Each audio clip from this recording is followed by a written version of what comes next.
everybody. This is the Wednesday, July 25th, 2018 afternoon session of the Portland City Council. Welcome, everyone. Carla, could you please call the roll?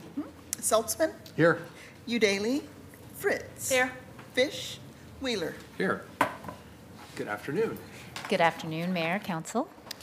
Welcome to the Portland City Council. The City Council represents all Portlanders and meets to do the city's business. The presiding officer preserves order and decorum during City Council meetings so that everyone can feel welcome, comfortable, respected, and safe.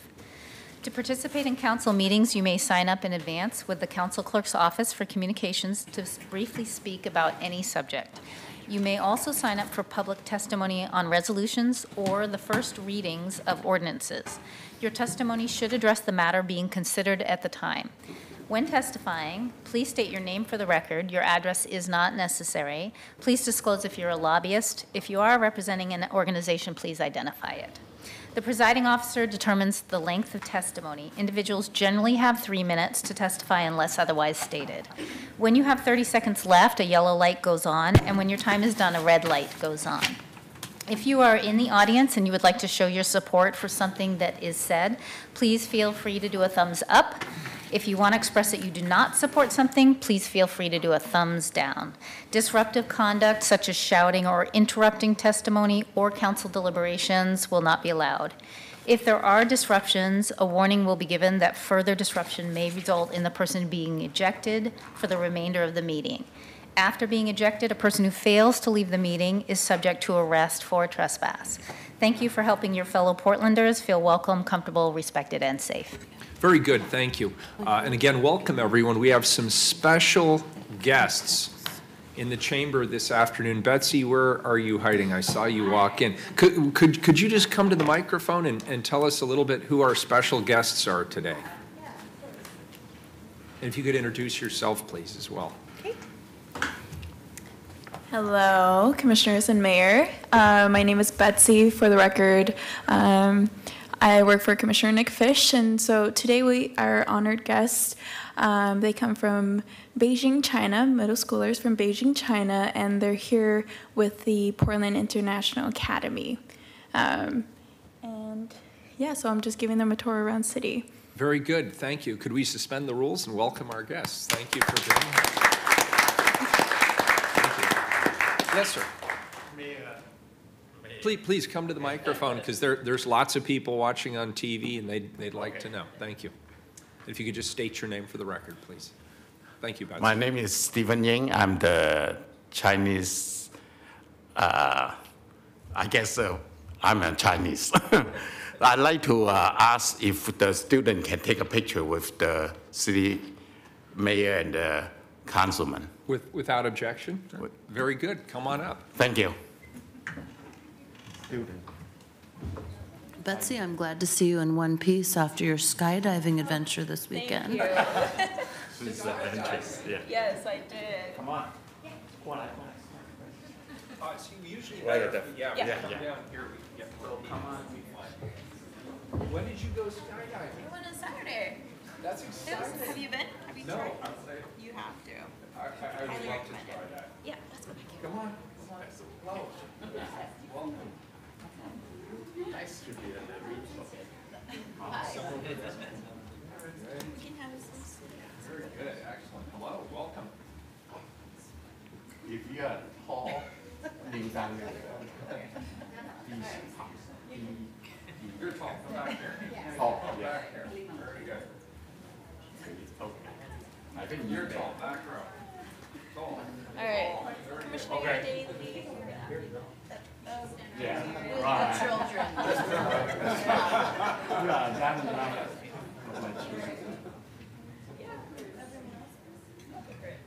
right here, and then I have a couple more.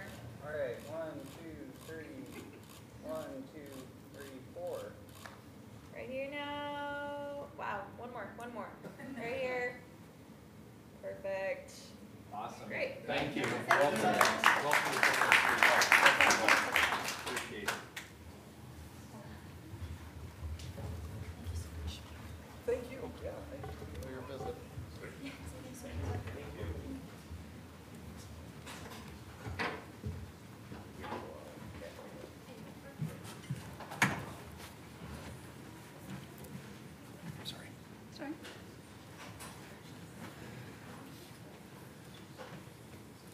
Well, that's fun. We love to have visitors, and we appreciate the young folks coming from Beijing and touring our city and coming to City Council. So the first item, Carla, is time certain 804. Adopt the Safe Routes to School Primary Investment Routes and Project List, including Fix Our Streets project. Commissioner Saltzman. Thank you, Mayor. So for 13 years, Portland has been a national and statewide leader in safe routes to school, both education and encouragement programs, and continues to support families in walking and bicycling to school.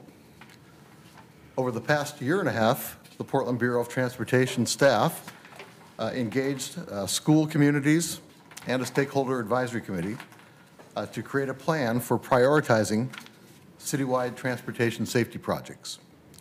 And I'm pleased today to introduce a resolution to adopt primary investment routes and a robust project list that will guide our investments in neighborhoods throughout the city and help kids get to school safely.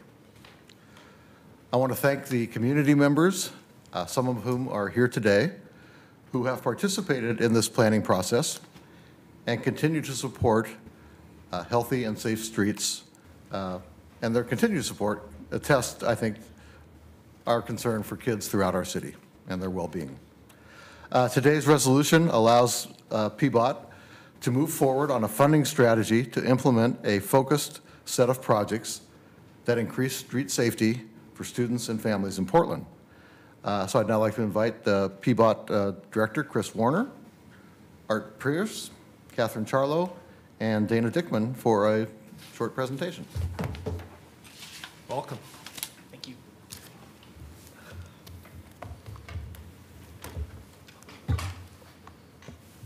I'll kick it off. Mayor Wheeler, Commissioners, Chris Warner, I'm the Interim Director at the Portland Bureau of Transportation. As you know, Safe Routes to School touches every part of our community.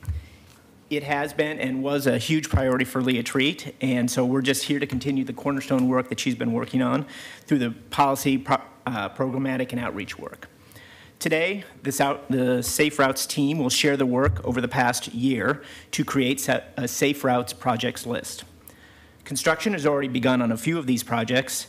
The next installment of these projects will be built in 2019 and 2020 as part of the Fixing Our Streets funding measure that passed in May of 2016. So I'm going to turn over to Art. He can kind of give an outline of the broader picture, then we'll go down to Dana and Catherine. Great. Art Pierce, Policy Planning and Projects Director for PBOT. So this next slide illustrates the sort of many benefits of the Safe Routes to School program. I think we're already starting to be familiar with how this benefits youth. So youth specifically increases their activity, connects them more with their neighbors and with the surrounding community.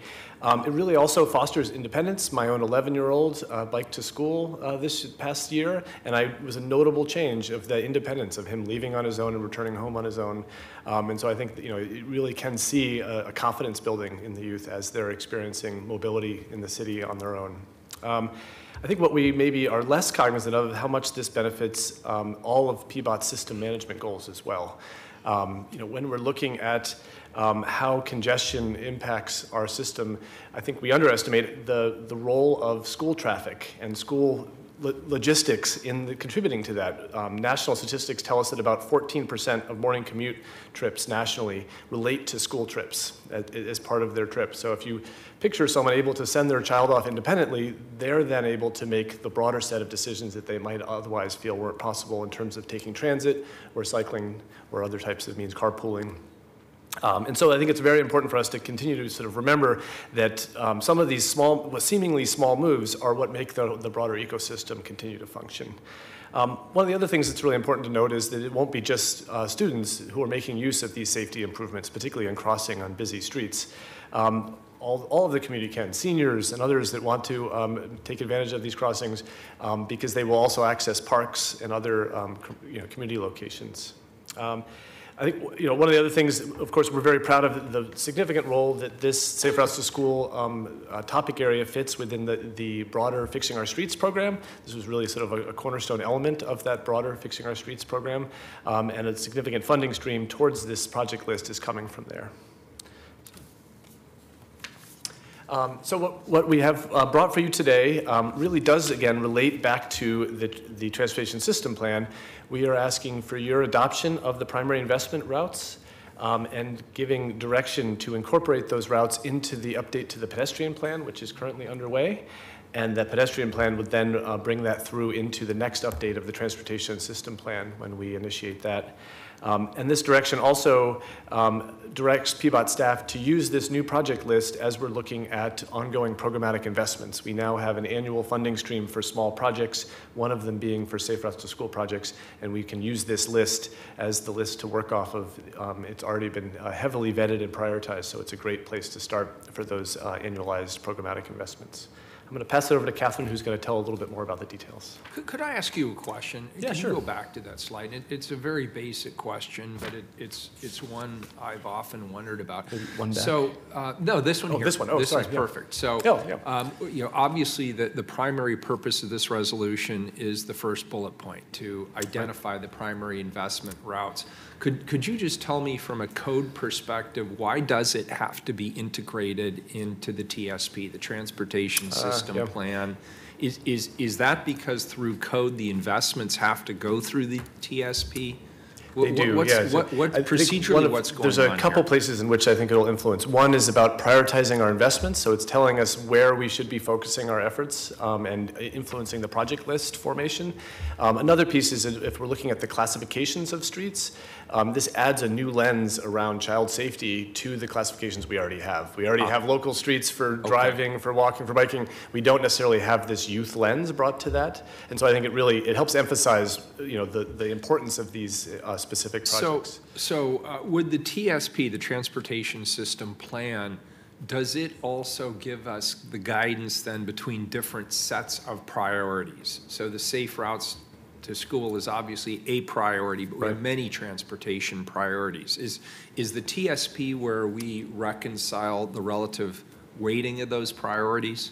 It is. It certainly gives that guidance at the large project scale, so more than $500,000. We have a major projects list in which we currently have them sorted into a year 1 through 10 and 11 through 20, and we're working on a 10-year investment strategy.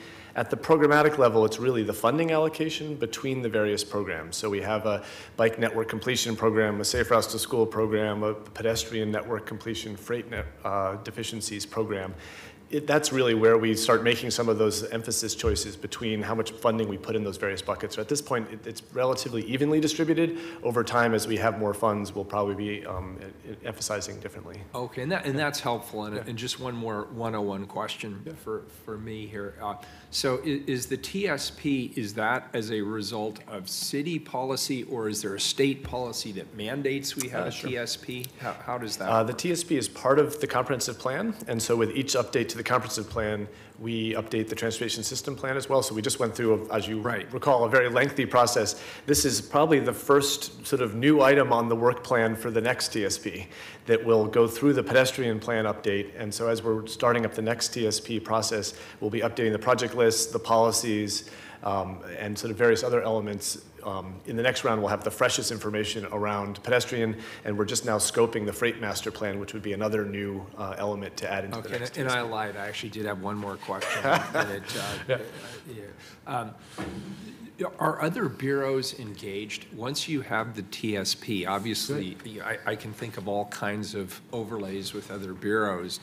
Do other bureaus acknowledge the TSP, or is it somehow used in other bureaus' planning exercises?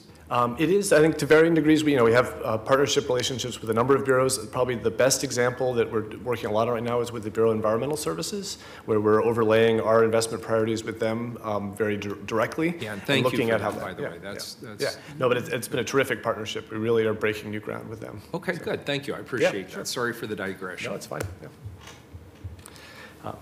Catherine? Great, thank you. So we're going to dive down just a level to talk specifically about the Safe Routes to School program work and project prioritization work that was done as part of the plan that I think is in front of all of you.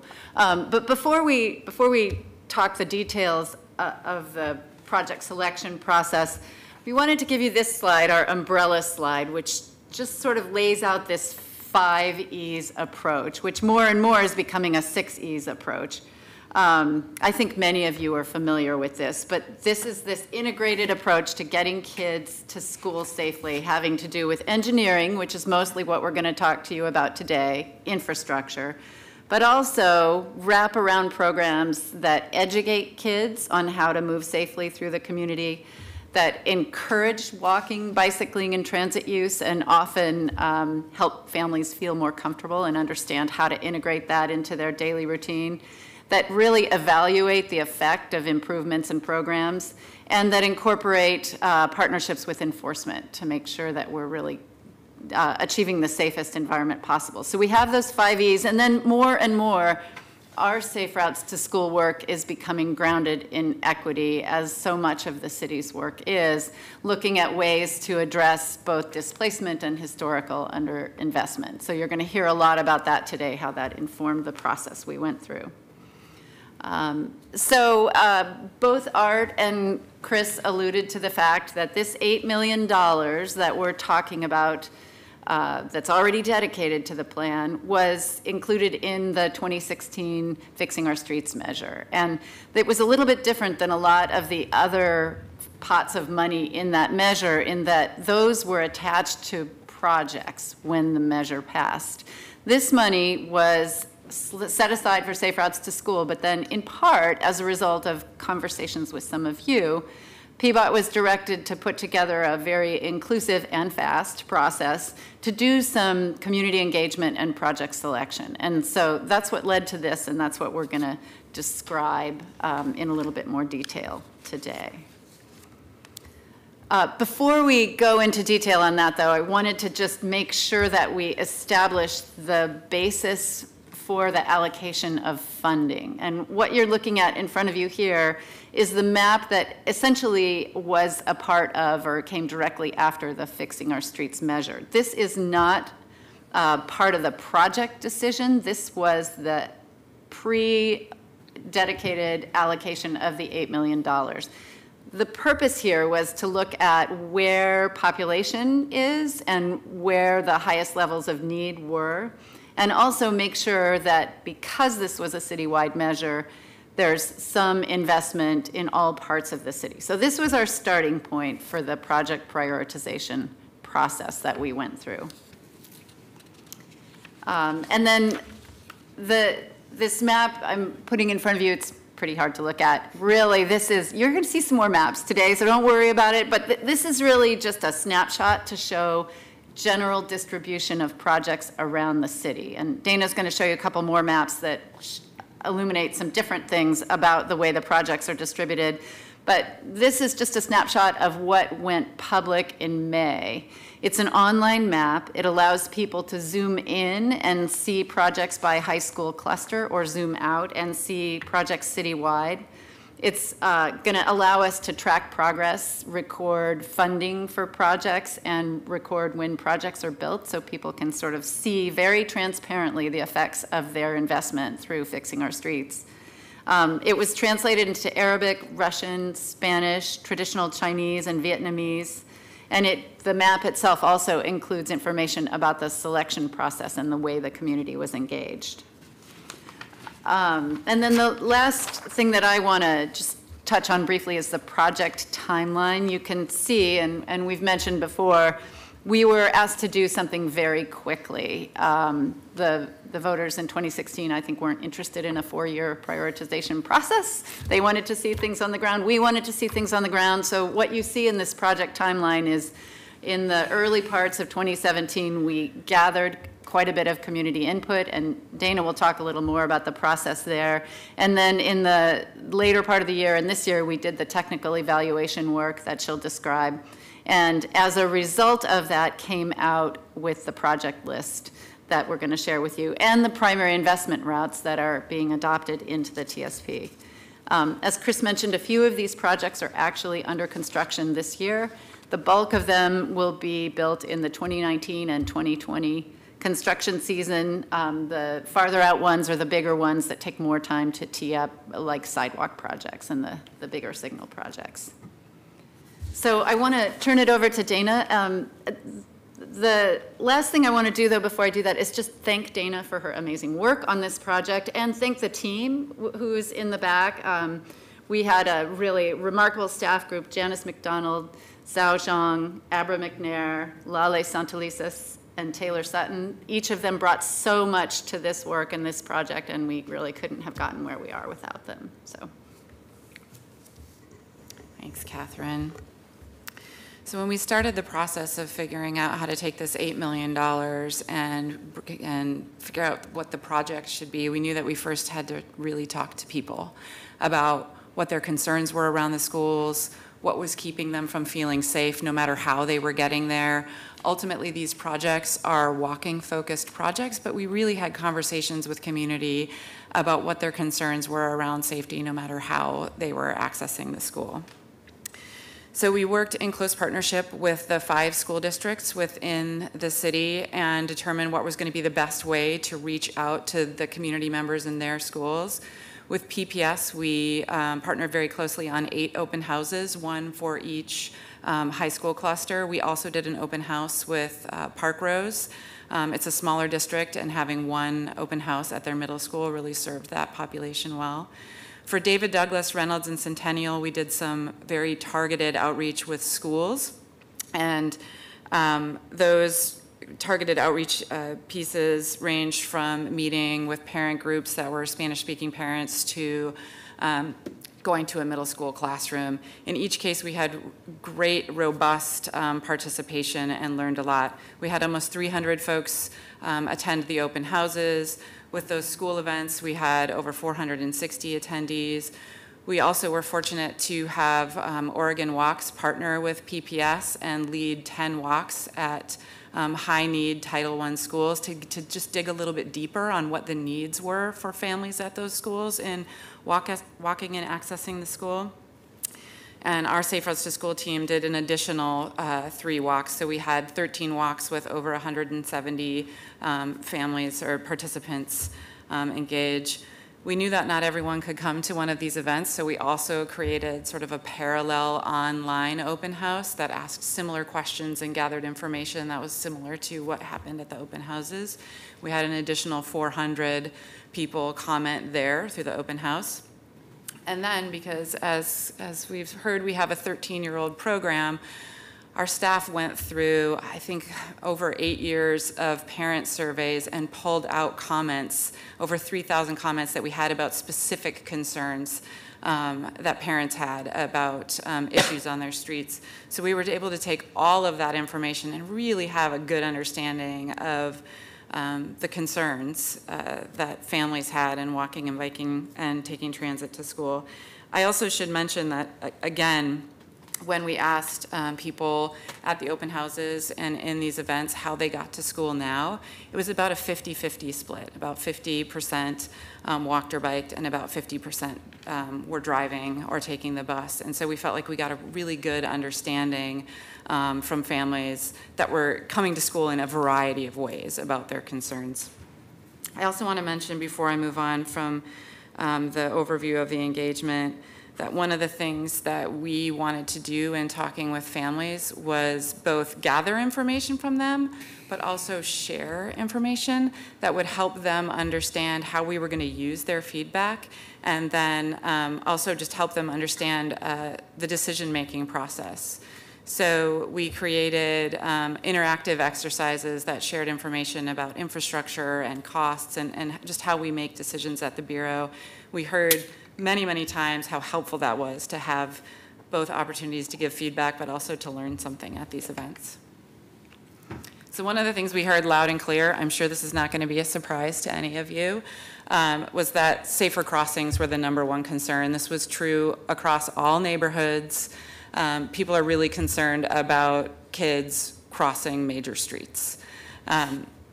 We also heard fast traffic, high levels of traffic, and lack of sidewalks were primary concerns. I do want to point out that there were some nuances there. While across the board, crossings were the biggest issue, in the David Douglas High School cluster and in the Wilson High School cluster, sidewalks was parallel to crossings. For obvious reasons, those neighborhoods have fewer sidewalks, and so those issues were elevated in those places. We also saw some nuances that we were able to bring into kind of the route planning piece around where students and families preferred to see routes.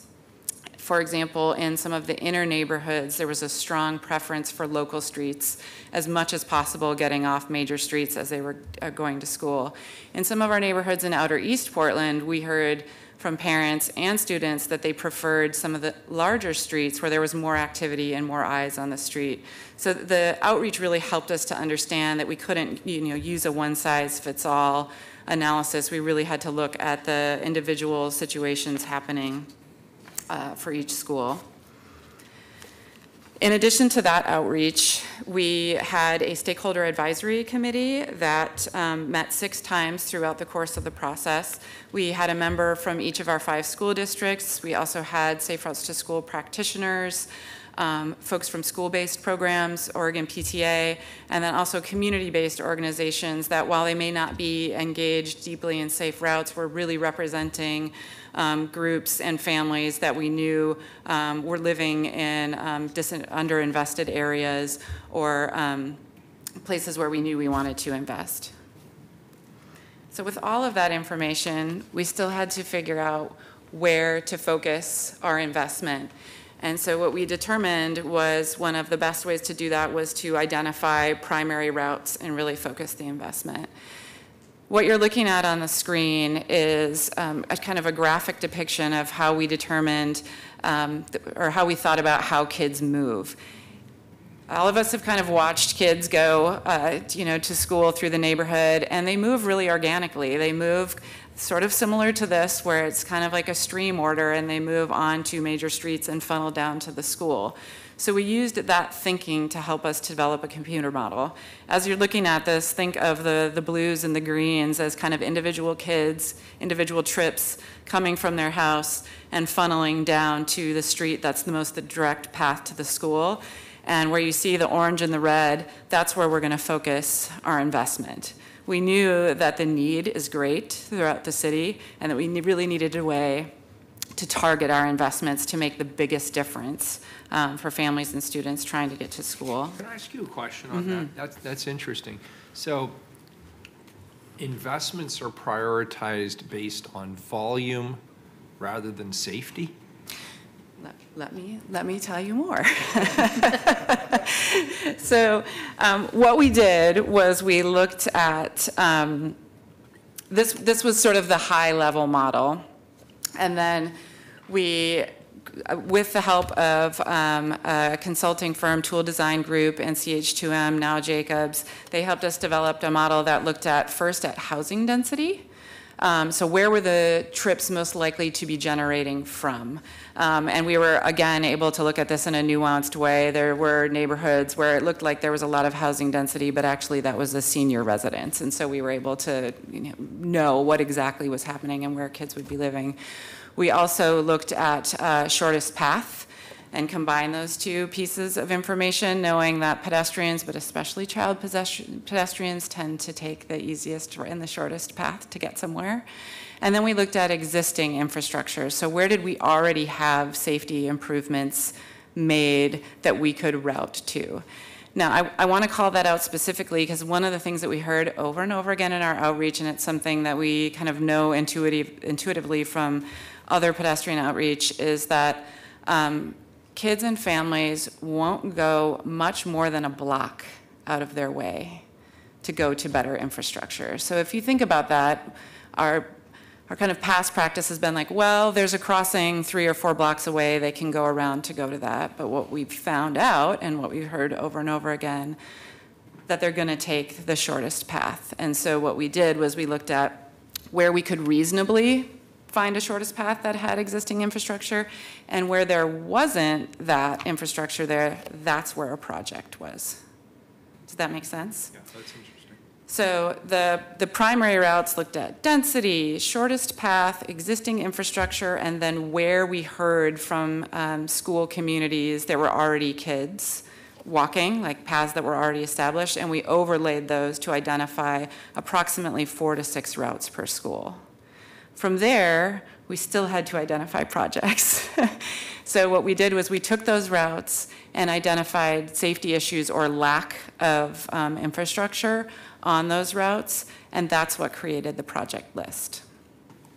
From the project list, we then worked with our advisory committee and the work from the community to prioritize that list, and then that's what became the Fixing Our Streets projects. It's kind of the graph that you're seeing in front of you now.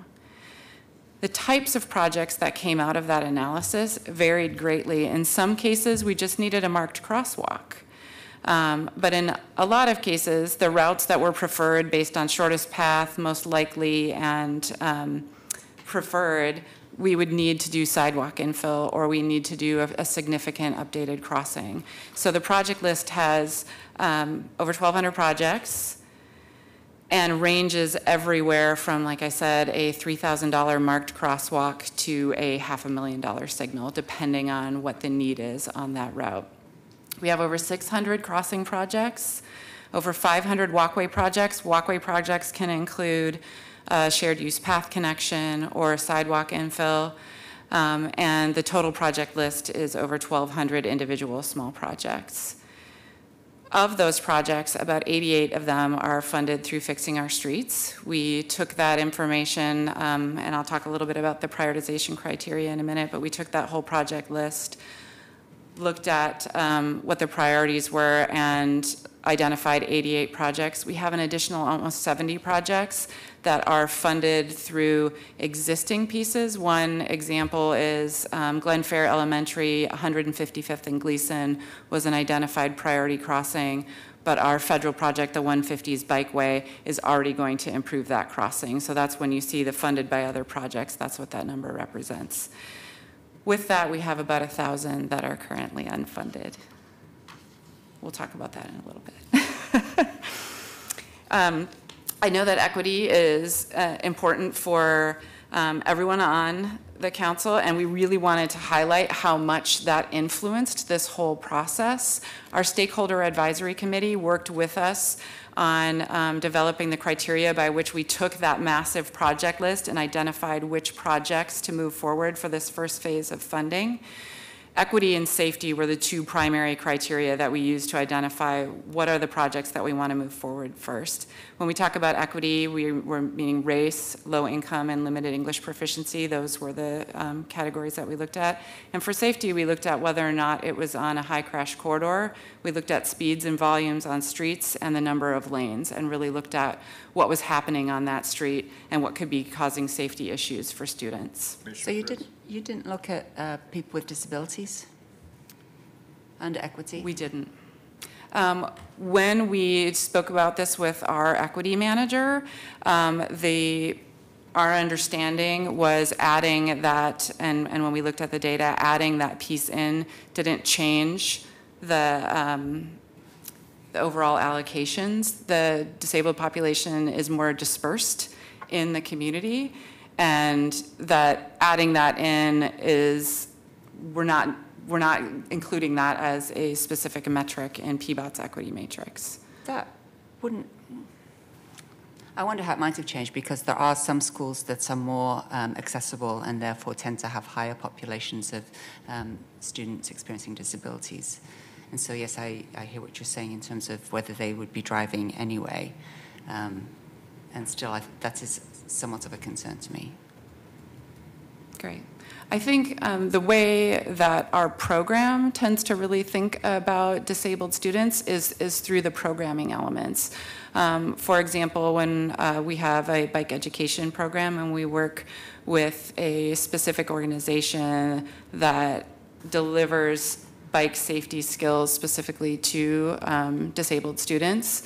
And then also our provider, the Street Trust, will look and see if there's any specific accommodations that need to be made, like bringing in trikes or other types of bicycles to engage kids that in the regular programming. So that's typically the way that we've engaged with disabled students. Would there be an opportunity moving forward to combine with the recent settlements on the sidewalk ramp improvements to make sure that I know that that project is trying to partner,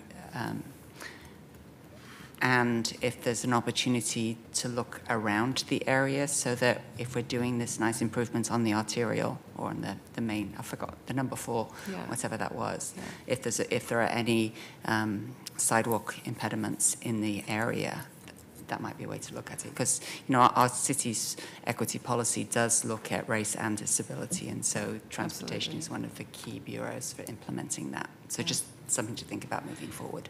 It's actually already come up as we've been looking at the details of these projects.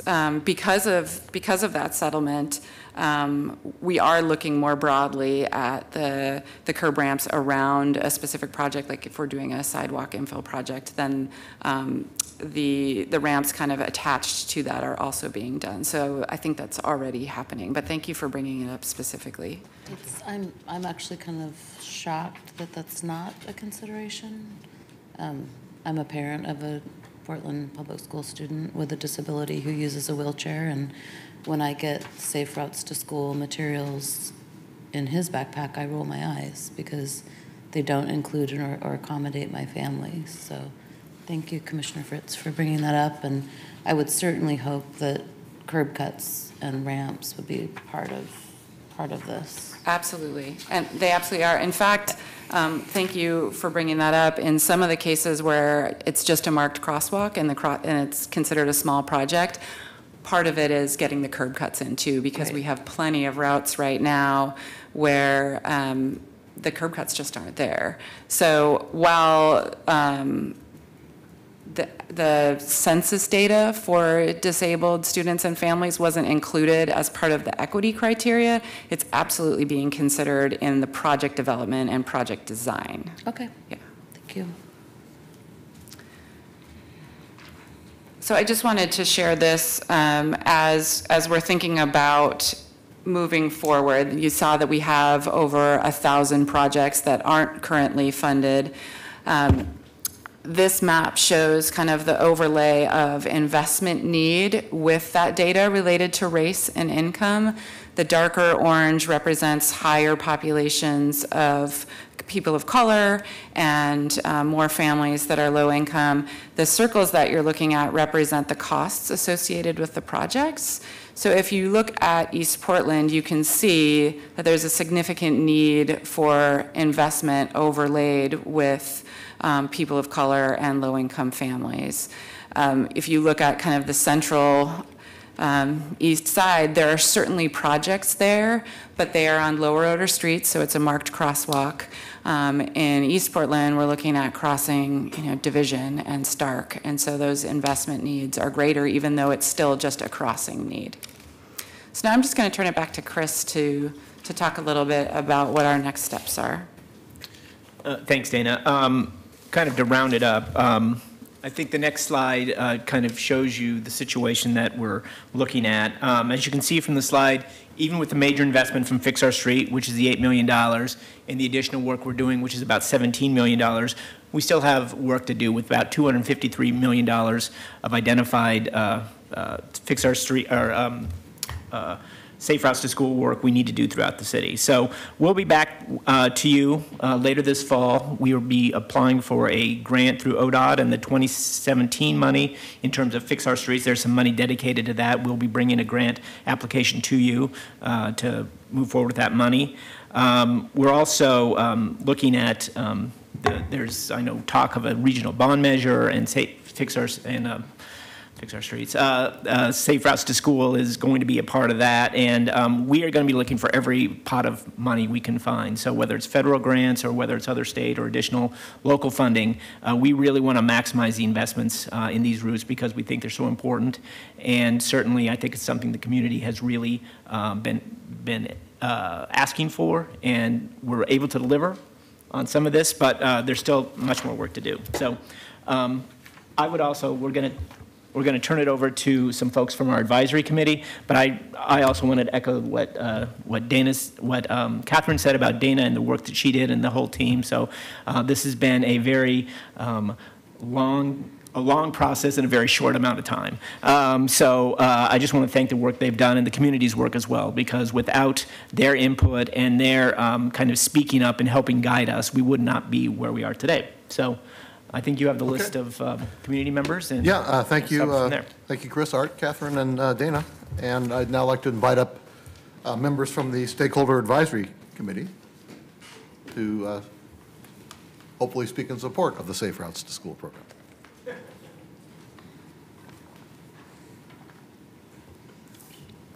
Good afternoon. Good afternoon.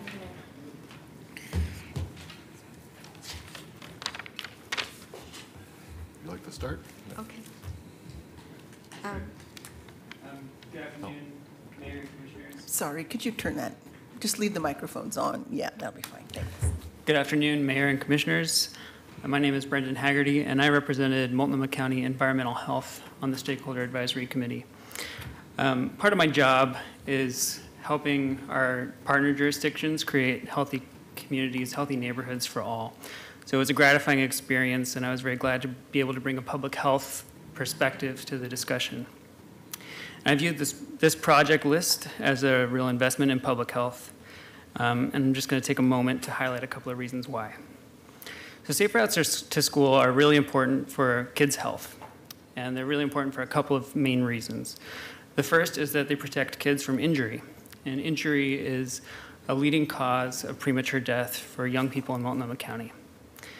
The second main reason is that they promote physical activity, and physical activity is important because it directly prevents obesity and chronic disease, but it's also important because it helps kids concentrate. It improves cognitive function. And when kids show up to school and they're able to pay attention, it sets them up for success at school, and we know that that creates a foundation for lifelong health and well-being. So I'll finish by commending PBOT on a prioritization process that puts health and equity at the center of the investment plan. I think it's notable that there was strong agreement among the stakeholders about the importance of emphasizing equity in the prioritization. And for me, that's really important to see because we know that there are disparities in the built environments that kids experience every day. And over the long term, those can manifest in disparate health outcomes. We see different rates of diabetes in different communities, for example. So for me, this plan represents a really positive step toward correcting some of those disparities, and I'm glad to be here to offer the full support of Multnomah County Health Department. Yep. Thanks. Good afternoon. I'm Michael Lopes-Sahau. I am the new superintendent in Park Rose School District, and I've worked with the Safe Routes program, I think since its inception 15 years ago, as a principal and then as a district administrator, and now as a superintendent. I'd like to cite significant reasons why the Safe Routes programs benefited our community in East Portland. Number one is the safety of our students. We are one of those communities that lacks sidewalks. So many of our students, when they do walk to school, must walk on the side of the road, and many of them, if you watch our kids walk to middle school and high school down Shaver Street, they actually flock down the middle of the street, which is also a TriMet route and a route that many parents take to school. So obviously, there's still great concern in our community about safety. However, Safe Routes has been instrumental in reaching out to our community and asking the more important questions about what are the safest ways for kids to get to school and what are your concerns. I've seen this demonstrated not only over the last year, but I've seen it demonstrated over the last 15 years I've been in the district. These meetings have been intended to inform families about the process of prioritizing routes to get kids walking and biking to school. Even though many of our elementary schools are walkable, most of our parents drive our kids to school due to the lack of safety and their concern for their child's safety. We've really been appreciative in our district of the encouragement programs, the questions that came up earlier about students with disabilities. One of the remarkable things I've seen from the Safe Routes encouragement programs is they include all students. That includes in those bike safety programs where they've provided a lot of accommodations to include all kids. I think the encouragement programs, particularly in districts and areas of the city that are under-resourced when it comes to safe routes, these encouragement programs are vital to helping kids learn to navigate the neighborhoods they currently live in. And we want them to be able to know how to do that, particularly as they get older, because most of our kids, once they turn 11, 12 years old, they want to walk to school, they don't want a ride to school, and we want to continue that encouragement. The other significant reason is access. It's been instrumental in working with our schools to provide quality educational opportunities, as I mentioned.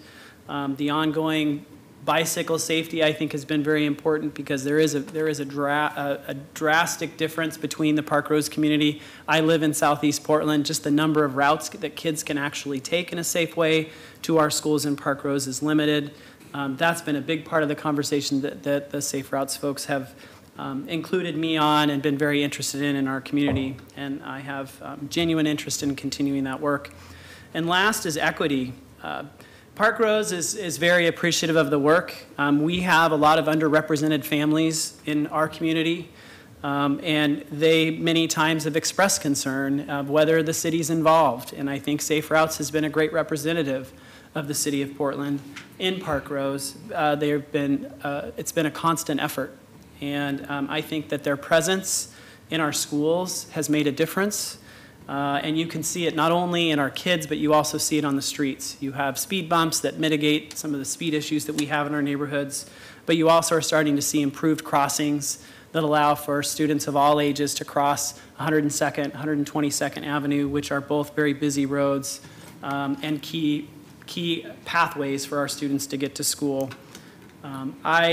I am just here to advocate for the program because I see the difference, not only in the practical structures we see in our neighborhood, but also in the encouragement that our kids see in our classrooms. Thanks very much. Hi, my name is Lisa Kensel, and I am the former Portland Council PTA president. For 4 years, I was the Portland Council president, overseeing 75 PTAs in the Portland area, PPS, 50,000 students in our district. I'm currently the VP of Leadership for Oregon PTA, and I participated in the Stakeholders Committee. My interest first began in Safe Routes a few years ago. I have 3 students who attend PPS. I have 3 boys, and they're all in a K-8 building. And we identified that safety was a concern for many of the parents in our building. So we set about creating a committee within our PTA to focus on traffic safety and reached out to Safe Routes to help us with that process.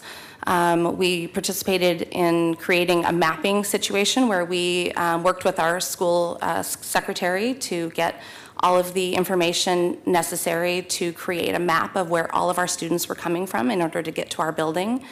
And from that, we broke it down based on K-5 students and then our 6th through 8th grade students, because our middle school students tend to travel in a different way to the building. When we identified the routes that they were taking and that some of them were crossing Foster, Powell, and Cesar Chavez, we realized we had significant safety concerns for the students in our building.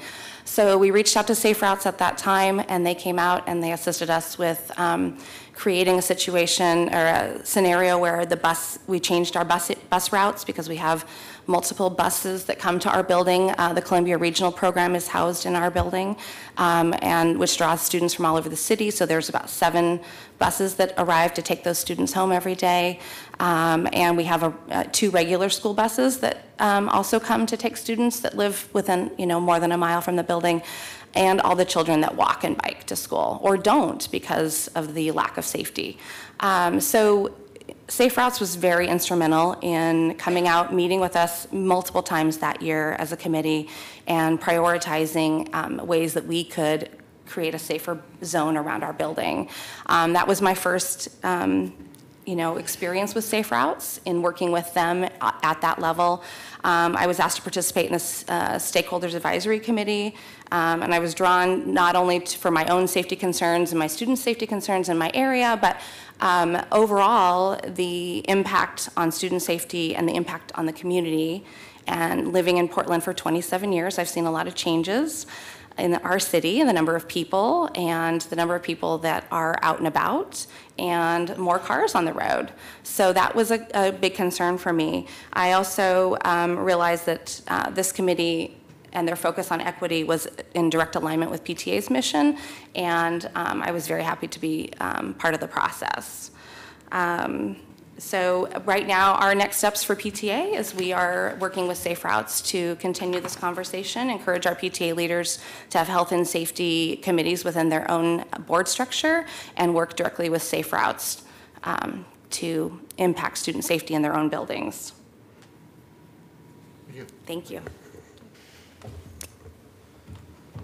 Hello, my name is Sumitra, and I work with IRCO as a program coordinator, and I'm really glad to be part of the Safe Route to School committee and give inputs from the community's members and community leaders. At IRCO, we've heard a lot of concern from family and kids again and again about not wanting to walk to school because there is no sidewalks, there is no safety when they walk to school, especially in the winter season.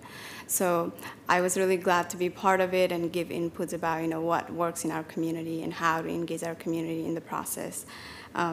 So I'm really glad that equity is one of the top priorities for our stakeholders, and that's something really important that when we look into East residents, coming from working the family in East Portland, that should be prioritization, because when we put sidewalks or create sidewalks in the communities where it's much needed, families have more access to those things, and they're more willing to walk to school. So as I work with refugee and immigrants family, and I'm a resident myself at East Portland, I know many families who don't often want to walk to school because their kids are simply, there's no proper sidewalks and everything.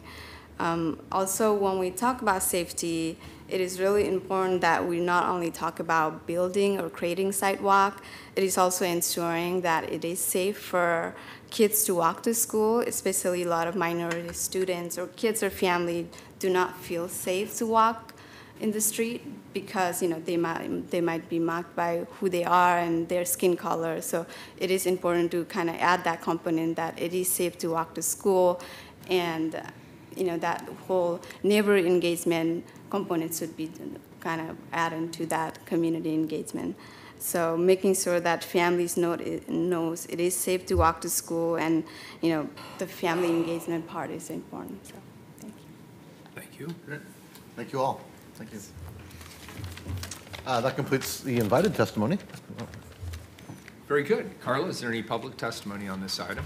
No one else signed up. All right, very good. Any further questions of staff before we take up the vote? Carla, please call the roll on the resolution. Saltzman?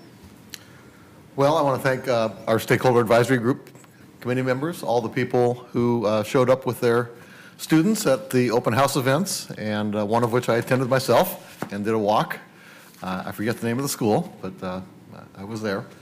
And I really appreciate all the work of PBOT staff, and thanks to voters for once again for approving the funding of Safe Routes to Schools, along with all the maintenance and road rebuilding projects we're going to be doing. These are very important investments in our future for our families and for our residents. So please to support it. Aye. You Daly.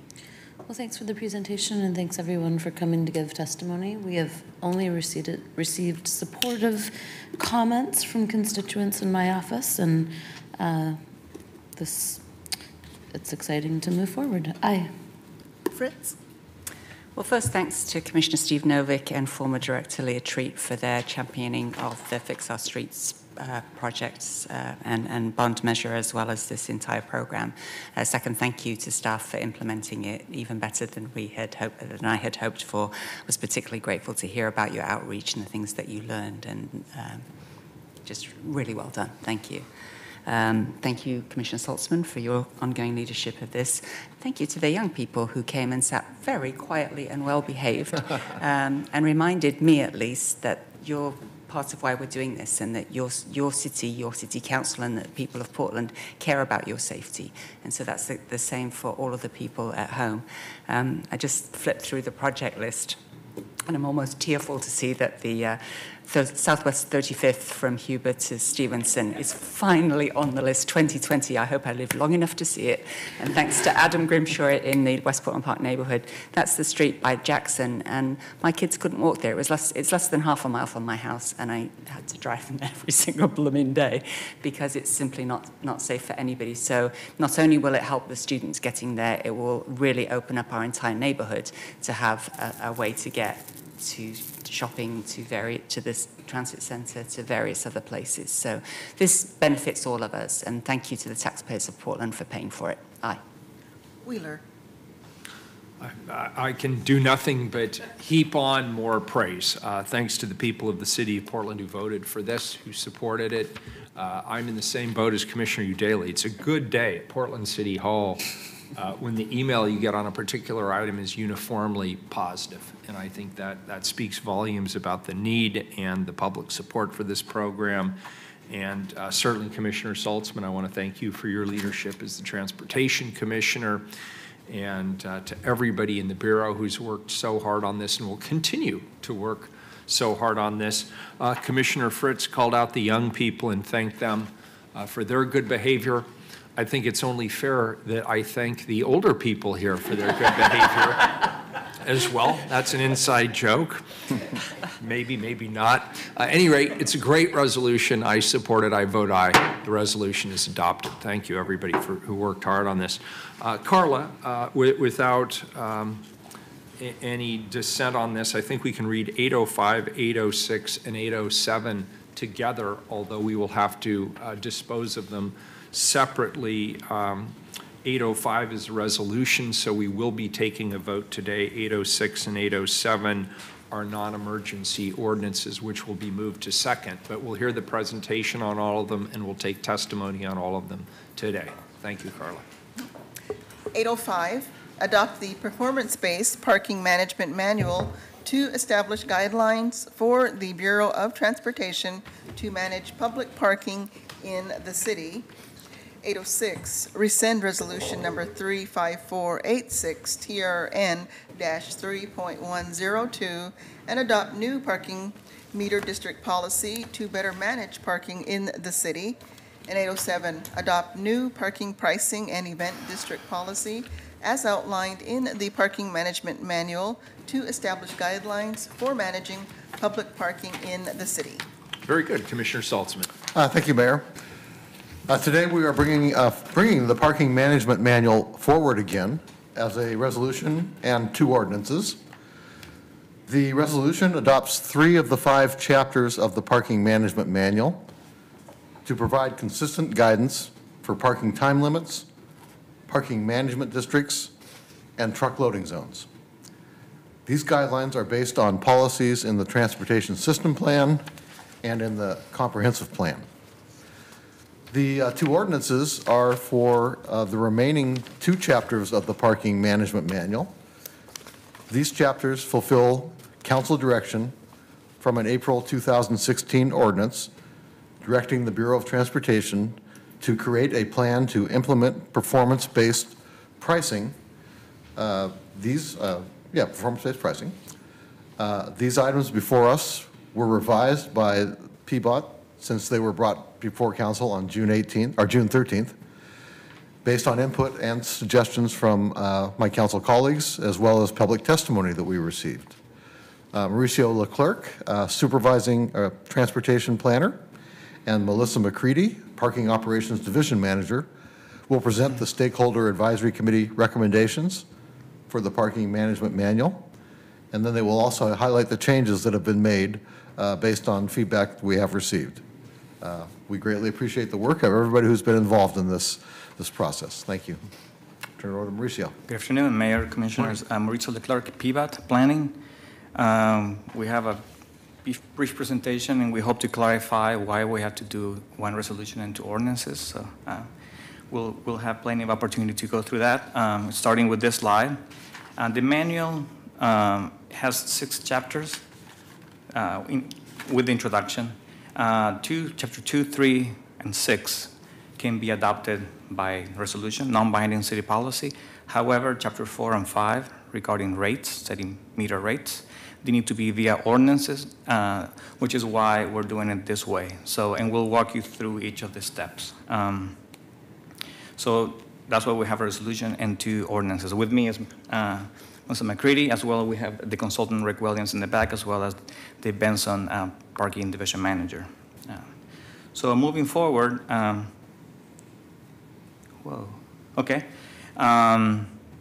we're following up the resolution 37204, as the Commissioner Salzman mentioned, and but also we wanted to step back a little bit to remind the council that we've been working on parking for many years now. We updated policies in the 2035 Comprehensive Plan, the Transportation System Plan. We developed a citywide parking strategy that laid out the foundation for our work, and we worked very hard with the community on that. Central City 2035 Plan has parking amendments included, mixed-use zones project. Last January, we were here and council adopted the Centers and Corridor Parking Toolkit, and now we're bringing you the performance-based parking management recommendations from the Stakeholder Advisory Committee that again followed the resolution that you adopted in April of 2016. So in the years plus that we've been talking about parking, some key themes have emerged, and we've been trying to implement them into policies, and now we're trying to implement them into guiding policy for how we operate parking in the city and directives for parking operations team. So some of the key themes include better use of existing parking, unanimous support, I would say, that existing parking assets sometimes are found underutilized, sometimes because of rates. And therefore, in a growing city, we need to do a better job making sure that we make best use of that scarce asset that we have. Also redefining the role and function of parking in the curb zone. We were here not too long ago in enhanced transit corridors. We may have to have some space on the curb for a bus lane, for example, sometimes a bicycle lane. But when it's parking the appropriate use, we want to make sure that we get the best use of it so that it supports adjacent commercial corridors. And manage parking that we have, again, to achieve the highest and best use. I think I repeated myself a little bit. Secondly, better on-street parking management. Parking supply is getting tighter, not just in the downtown area here, but also through our commercial districts as redevelopment happens, and demand for limited parking spaces increase.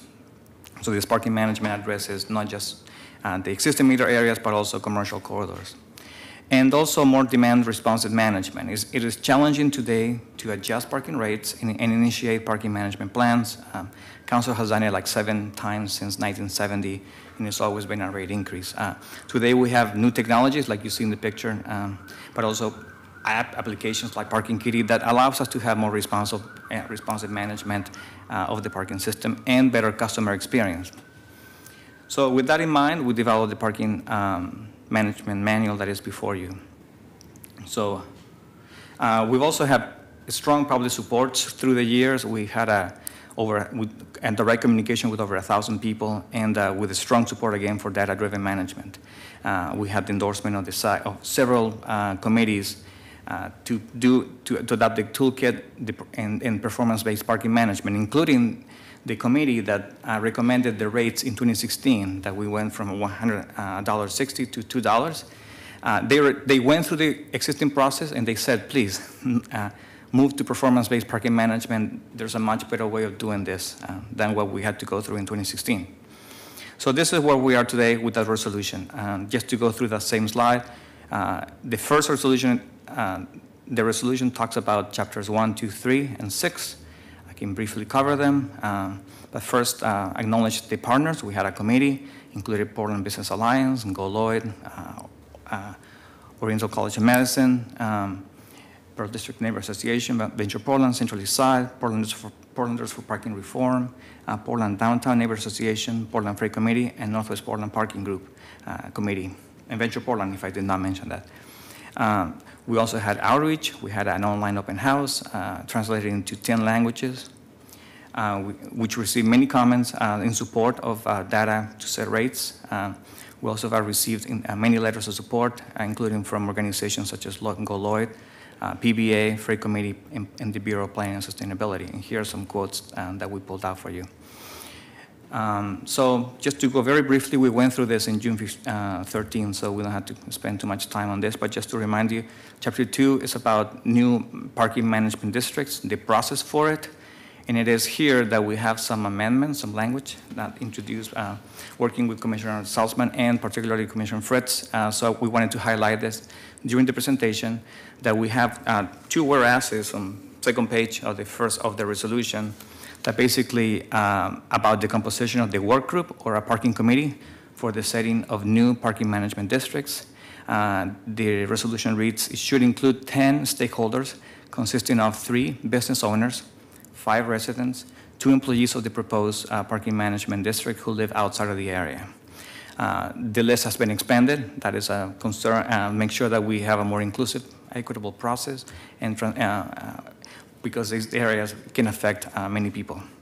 And the second one is to add language that we should consider the equity implications of the changes to the parking system in the parking management districts. And we appreciate the comments, and we certainly would like to, we will incorporate them into the final parking manual that will be published if it's adopted by council. And I believe there's an amendment to do that, right? Okay. On Chapter 3, time limits, again, just we want to provide some certainty to our folks that work in parking operations, but also the public. There's a standardized process, and we'll work through the problems as we go, as we tackle commercial districts, and we can also customize times to meet people's particular needs.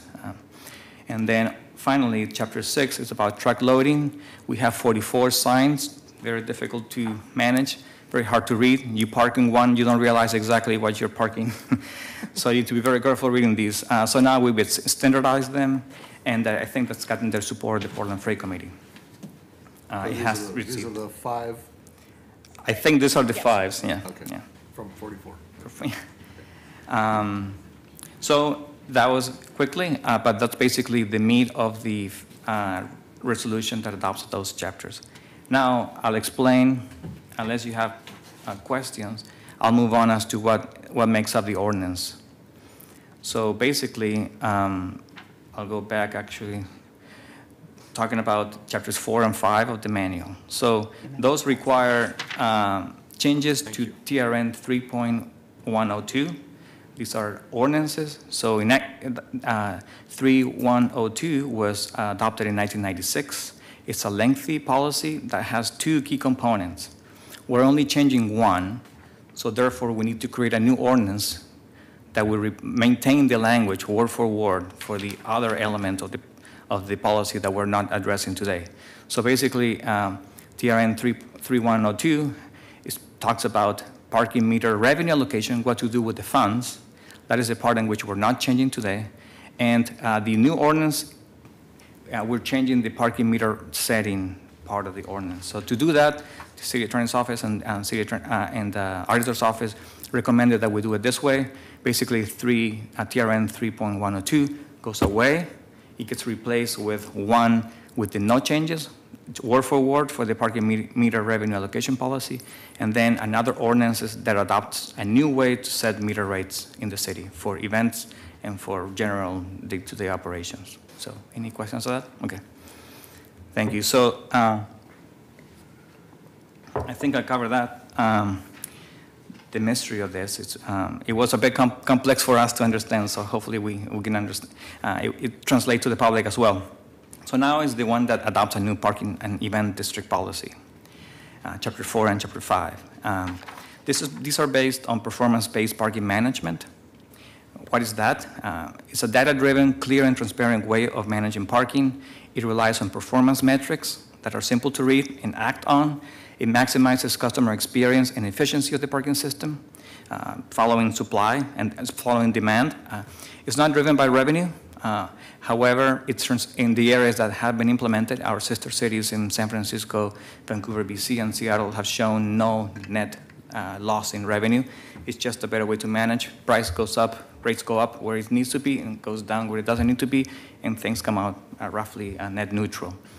And improves the reliability of the transportation system and overall livability. People are not cruising looking for parking, adding congestion, taking road space for transit and walking and bicycling, and includes industry best practices for parking management, which we'll go over in a little bit. So to do this, the guidelines that need to happen are listed below, and we'll walk you through some examples. Performance-based parking sets a target. In this case, we want to reach occupancy, meaning the number of parking spaces on a curb, to reach between 65 and 85 during the peak period. 85 is about leaving one space available, on average. So if you're late, going to the dentist or whatever, you'll find parking pretty much where you need to go on average.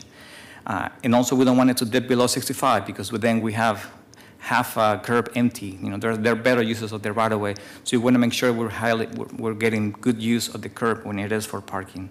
So to do that, we'll change the rates. I'll go through an example.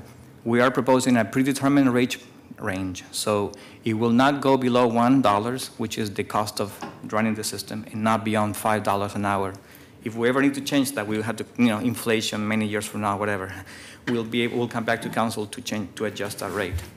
Thirdly, the council can recommend no change because, demand has not changed so much, or adjust up and down in increments of 20 cents, 40 cents, or 60 cents. That's the maximum that can be changed in 1 year, 60 cents, based on data. And the final rates are approved by council. They will be coming through the yearly adoption of the budget and the fee schedule process. And finally, enforcement hours, determines when the meter starts running.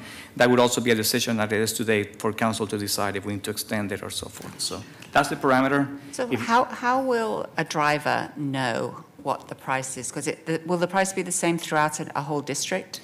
Likely not. Today we have a downtown of $2. It is likely, and I think I have a graphic that will explain that based on what we have now, a proxy, things will begin to divert a little bit. So, but starting as an example, going again, PBAC will collect data and recommend. The Bureau Director will recommend to the council a change or no change. Again, City Council will consider the recommendation and would adopt it. We can do no rate change, increase or decrease. So as an example, what we have now, is you have on the y-axis measure occupancy. So we have a band, 65% and 85. Within that range, we will recommend no rate change. Above that, we will recommend a rate increase. Below that, we will recommend a rate decrease. Is it 20 cents, 40 cents, or 60 cents? It would depend how far we are from this band. So as an example, today the whole downtown from the Pearl to South Waterfront is $2 an hour.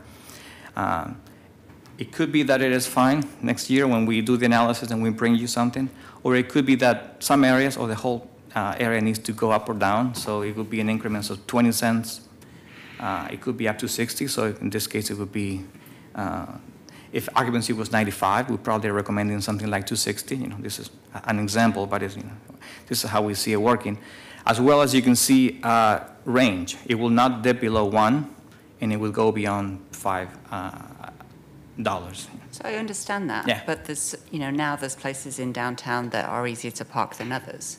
So presumably in the areas where it's harder to park, you'll put the price up, correct? Yeah, so here I'm jumping to this example.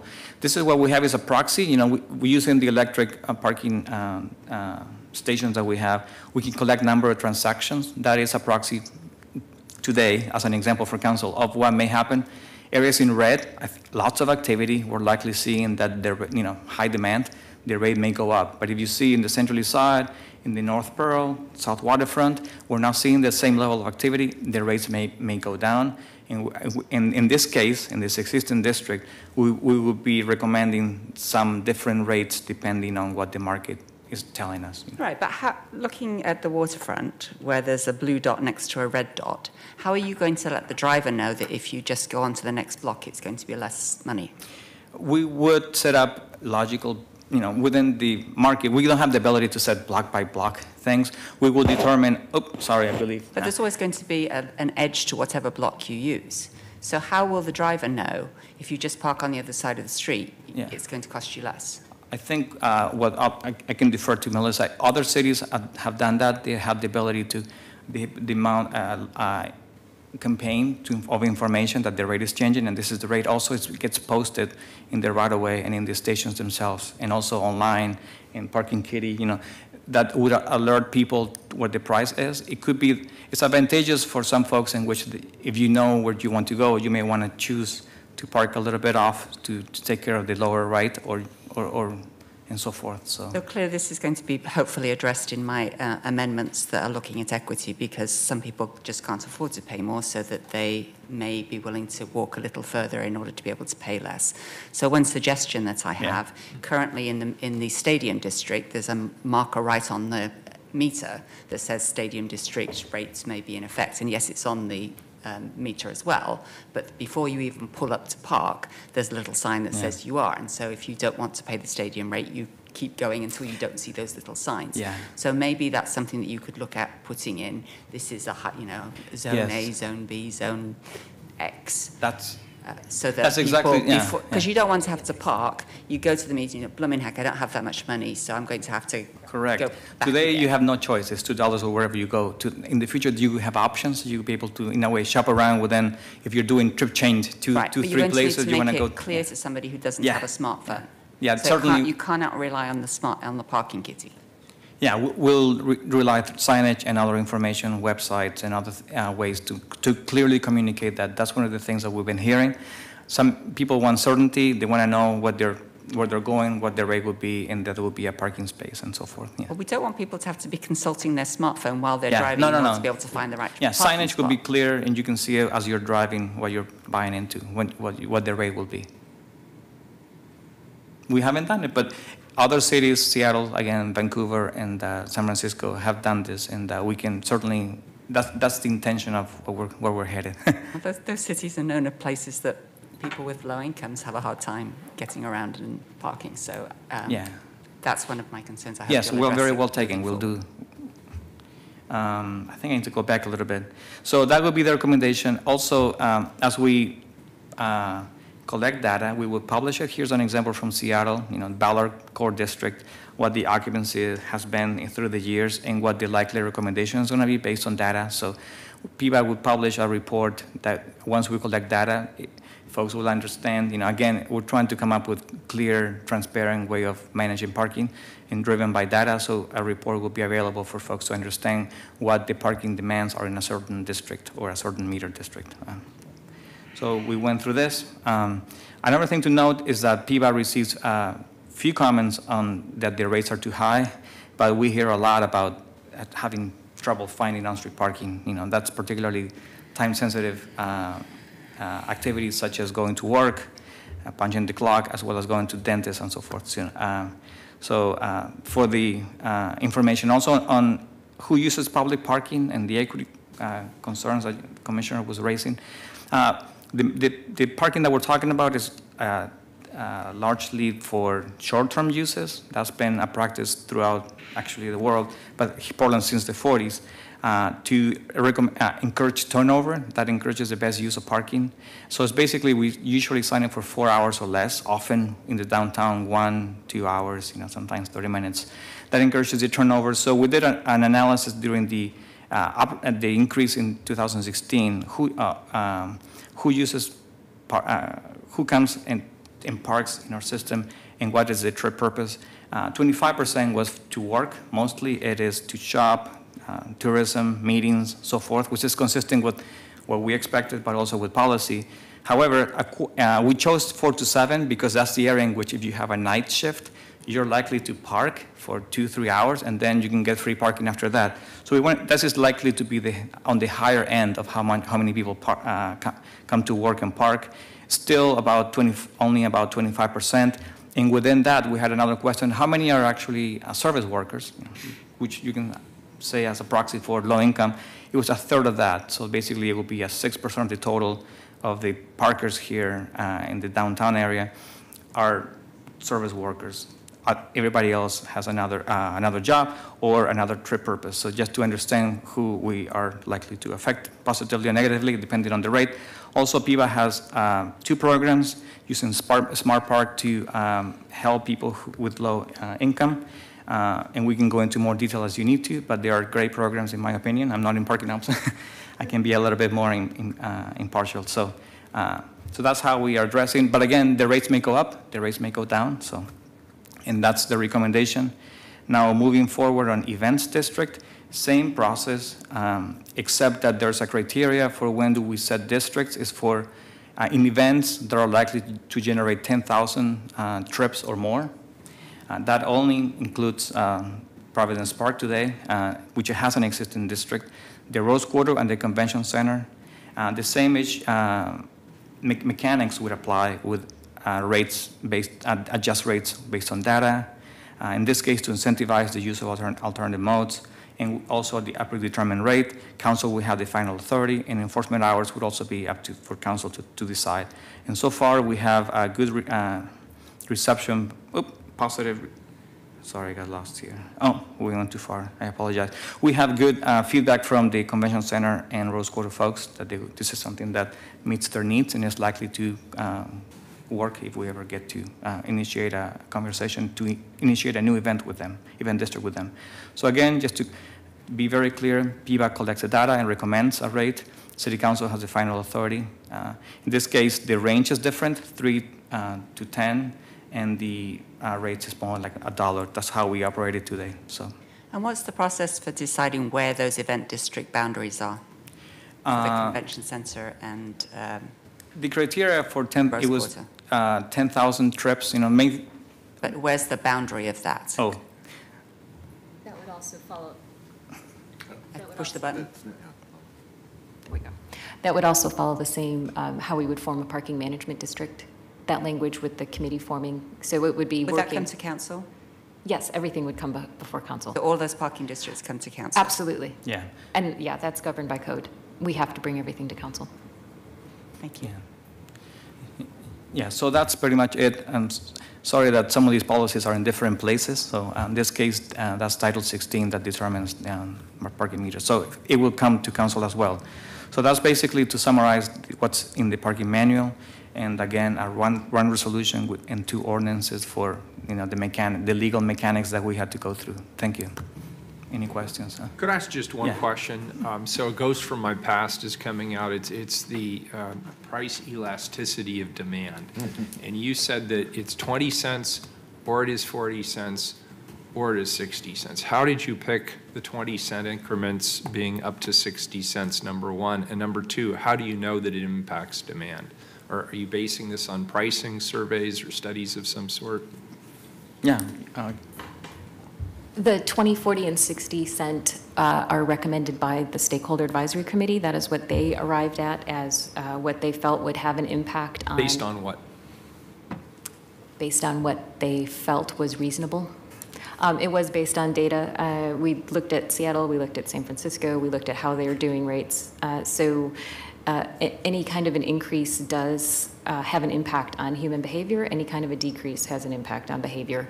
And we can provide a lot of detailed information on that if you'd like to see about price elasticity. We did it when we did the last meter rate increase. I'm a huge fan of executive summaries. I just like to know that there's some basis. So we had done a lot of data collection on price elasticity when we did the last meter rate increase. And so some of it's based on that information. So if I recall, in 2016, when we recommended 60 cents, we thought that would be what would get us to, move the needle. At this point, so it's a combination of data. We think that 60 cents should be okay, and doing it enough, over time, maybe it takes a couple of years to adjust. So we're balancing trying to get the rate right, but also not to surprise people too much, not to introduce too much change at once. So it's a compromise, again, driven with council having the final authority so people can react to the information. We're presenting the data, we're presenting to the best of our ability, 20, 40, 60, But at the end of the day, you will have the decision, but also we allow people to hear. And I appreciate that, but when it comes back to council, I really want it to be pegged to actual data as opposed to people coming in expressing feelings, emotions, anecdotal stories about the last time they went shopping or whatever. Correct, It and would that's be what this helpful whole to us. process is for, so it does tie everything to data. Excellent, fabulous, thank you. With our annual data collection, that will help inform it. Cool. And is the parking kitty giving you more data than you had before? Absolutely. As of last week, Okay. 1 in 4 transactions in the city are parking kitty transactions. So we're at 25% adoption out of 38,000 transactions a day. Impressive. Okay, good, thanks. And with Parking Kitty, you still are limited to the 2 hours in a spot, is that correct? Correct. The parking rules have not changed. It's just a different way to pay. So you can't, at the end of your 2 hours, pay with your phone and get another 2 hours? If you're in a time limit zone that you haven't paid, so if you're in a 2-hour spot and you've paid 2 hours, no. But if you're in a 4-hour spot and you pay 2 hours, you can extend up to the 4 hours. But the kitty won't let you just keep plugging it? Only to what's allowed on the curb. Thank you. Great. Shall I move my amendments? Yep.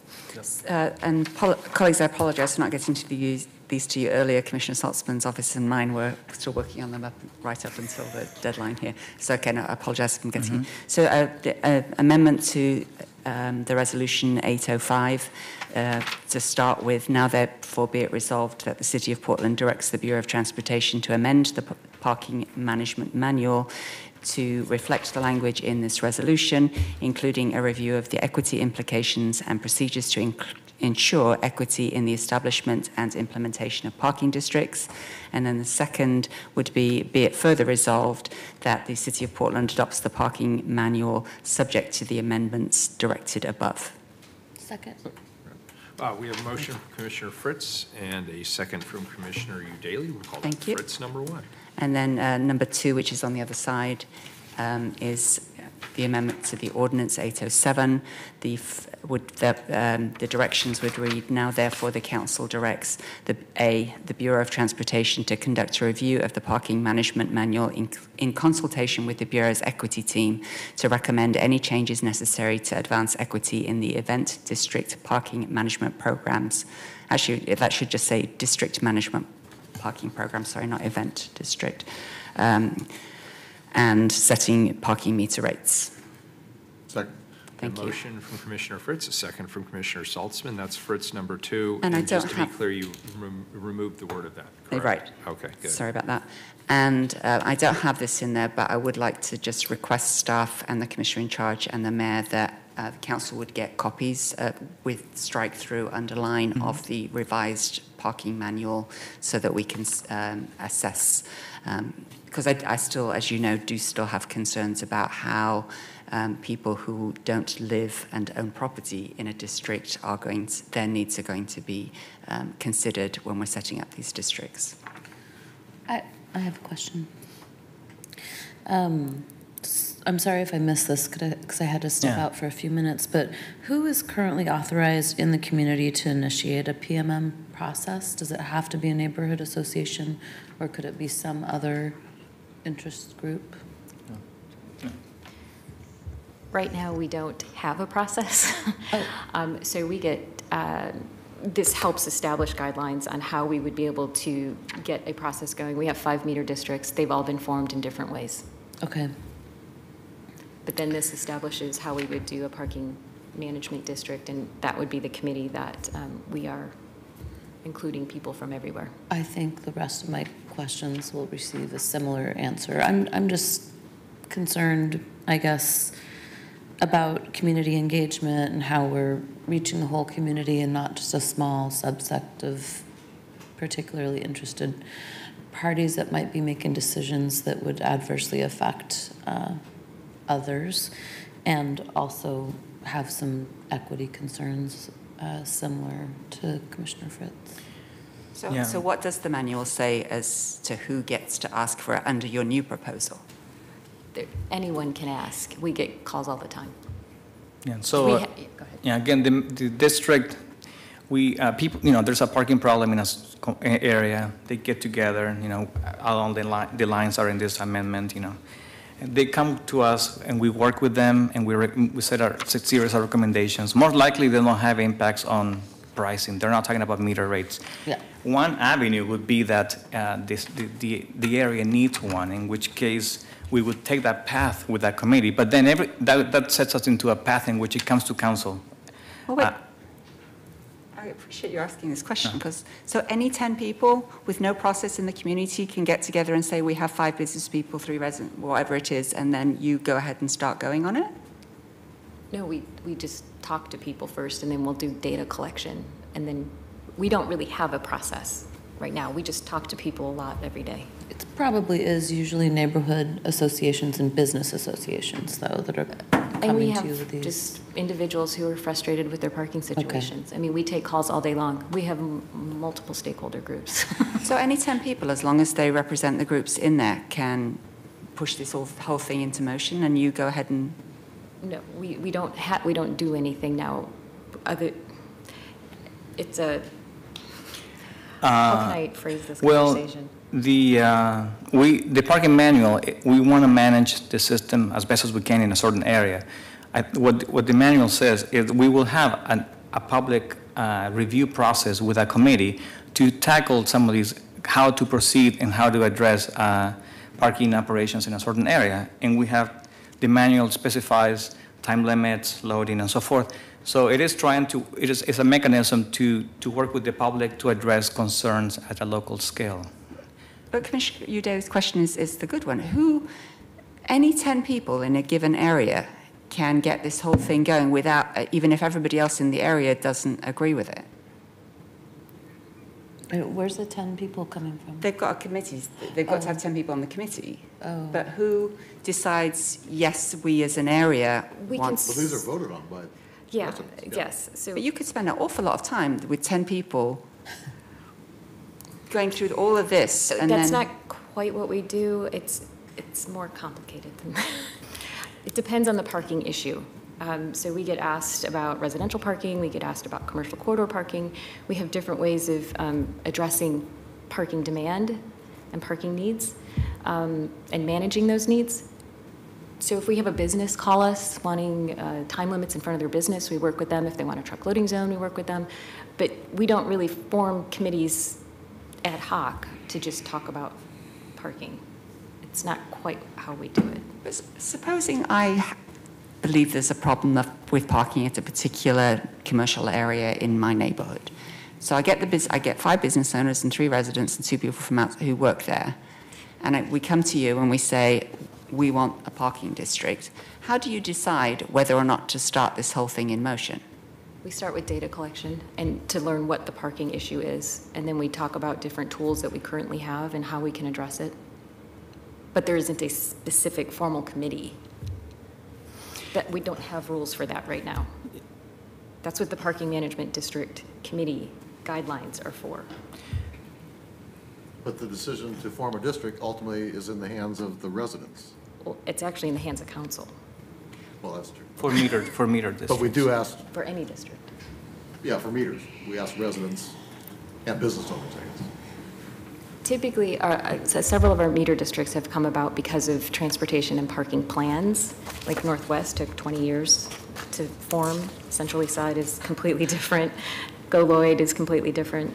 So every district has been formed differently, and we don't necessarily have a lot of conversations with the community about forming another district. That's not what we typically have conversations about. It's a specific thing in front of their house or a specific thing in front of their business.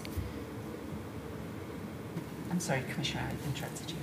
Oh, no. I was done. I just wanted to lay out a couple of my concerns, and it sounds like those are the concerns that are going to be addressed, so. Very good. Public testimony. Yes, we have one person signed up, Terry Parker. All right. Thank you.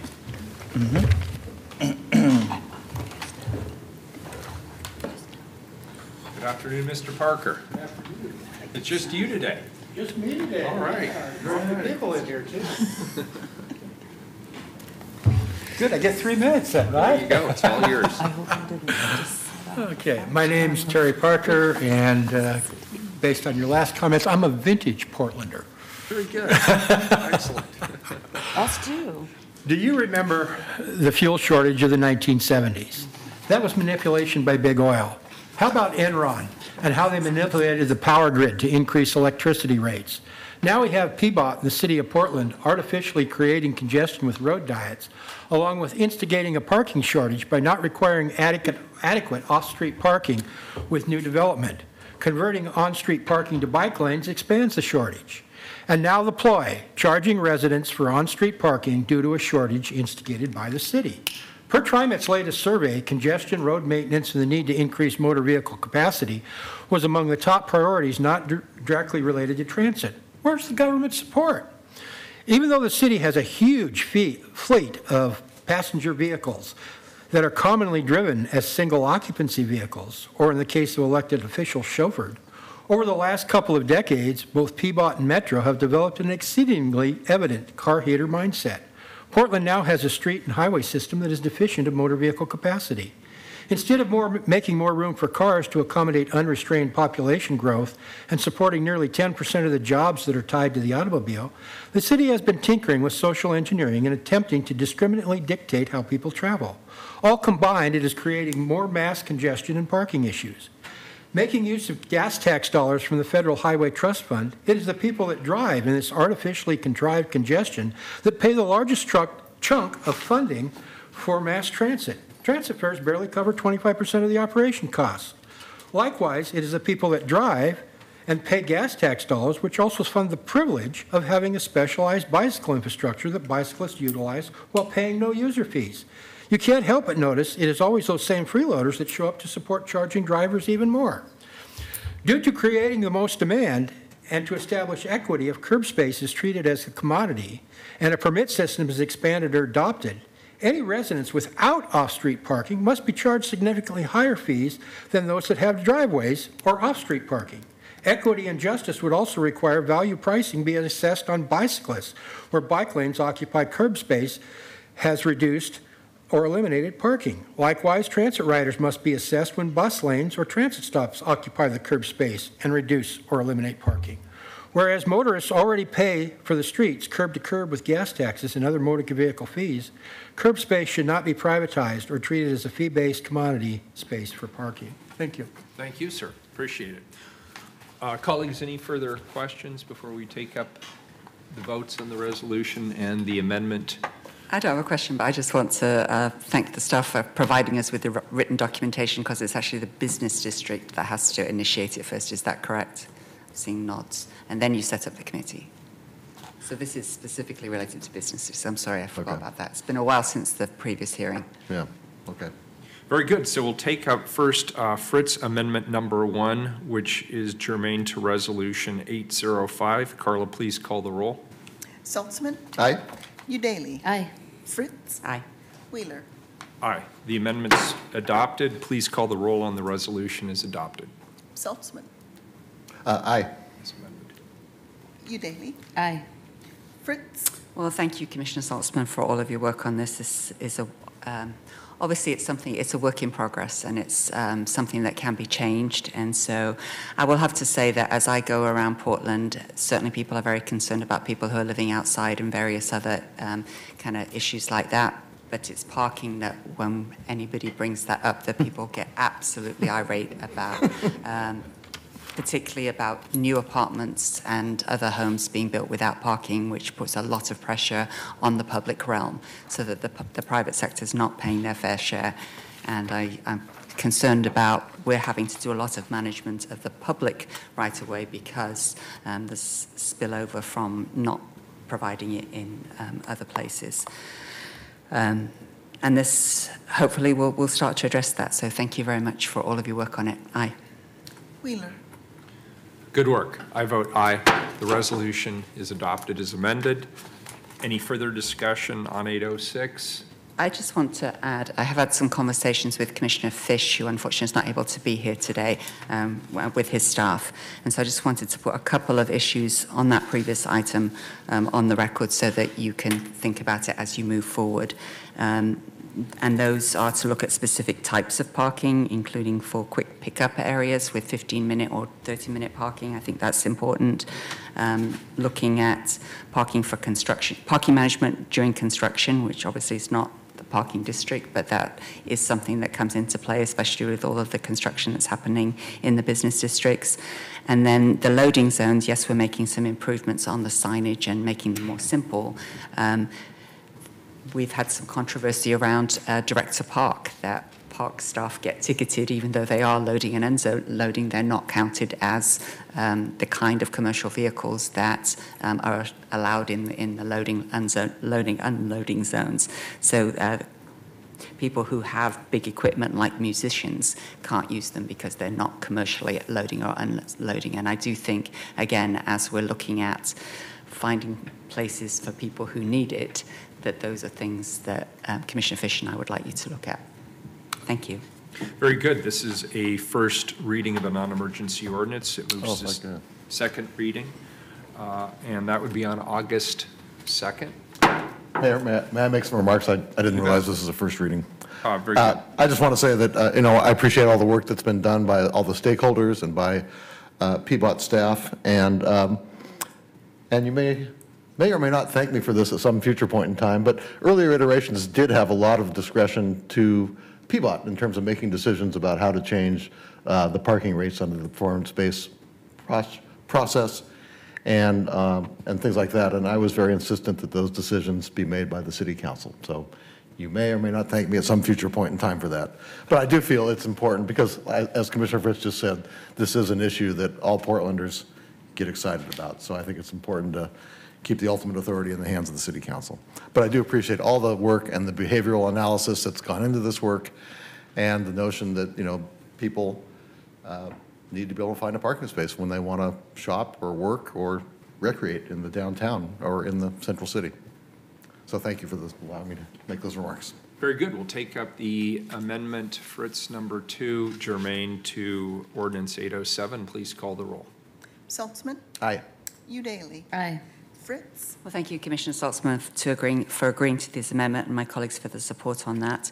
Thank you for making the change on keeping the buck stopping here, literally, with the City Council. I think I would not have voted for it without that. Also, thank you for removing the clause that said it's binding city policy in the resolution.